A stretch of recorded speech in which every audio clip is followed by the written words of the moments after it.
ক্ষমতাচ্যুত শেখ হাসিনাকে সহায়তাকারী আওয়ামী সুবিধাভোগী ২৫ ব্যবসায়ী ও অজ্ঞাত ২০০ জনের বিচার চেয়ে ট্রাইব্যুনালে অভিযোগ দাখিল করেছে বৈষম্য বিরোধী ছাত্র আন্দোলন। মঙ্গলবার দুপুরে আন্তর্জাতিক অপরাধ ট্রাইব্যুনালে ব্রিফিংয়ে সংগঠনের পক্ষ থেকে এ কথা জানানো হয়। দ্রুত তদন্ত করে বিচার শুরুর আবেদন জানায় তারা। বিস্তারিত জানাচ্ছেন শাকেরা আরজু। সানবিট সব দিবে সামাল। সানবিট ম্যাজিক প্রেস ডিশওয়াশিং এর মাথা ঘোরানো সলিউশন। ২২ জুলাই গণ অভ্যুত্থান তখন চলছে। সে সময় তেজগাঁওয়ে প্রধানমন্ত্রীর কার্যালয়ে দেশের বিশিষ্ট সব ব্যবসায়ীকে ডেকে নেন শেখ হাসিনা। সেখানে তার পাশে থাকা সহ আশ্বস্ত করে বক্তব্য দেন ব্যবসায়ীরা।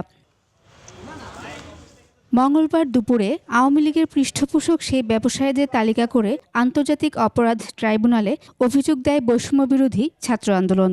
ক্ষমতাচ্যুত প্রধানমন্ত্রী শেখ হাসিনাকে টিকিয়ে রাখা ব্যবসায়ীদের দোষের উল্লেখ করে ২৫ জনের তালিকা প্রসিকিউশনে জমা দেয় তারা। ছবি আমাদের কাছে এই ছবিটি আছে। এই ছবির ভিতর থেকে স্পষ্ট এদের চেহারাগুলো দেখা যাচ্ছে। আমরা এর মধ্যে ২৫ জন ব্যবসায়ীর নাম আইডেন্টিফাই করেছি এবং তাদের নামে অভিযোগ করেছে এবং অজ্ঞাতনাম আরও ২০০-র অধিক রয়েছে। তবে এতদিন পর কেন অভিযোগ, এ বিষয়ে তারা জানান ব্যবসায়ীরা সঠিক পথে হাঁটবেন বলে অপেক্ষা করছিলেন, কিন্তু এখনও তারা আওয়ামী লীগকে ফান্ডিং করে চলেছে বলে অভিযোগ তাদের।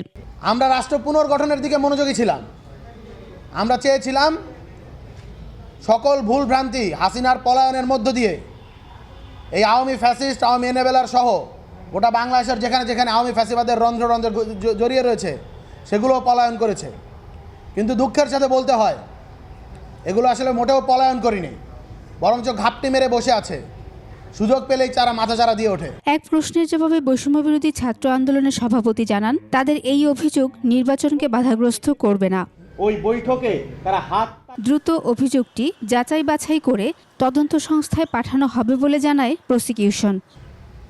গত ২০২৪ সালের ২২ জুলাই একটি বৈঠকের ছবি, সেই বৈঠকে প্রদত্ত কিছু ভিডিও বক্তব্য এবং কিছু পত্রিকার রিপোর্টস সেই অভিযোগের সাথে এনেক্স করা হয়েছে।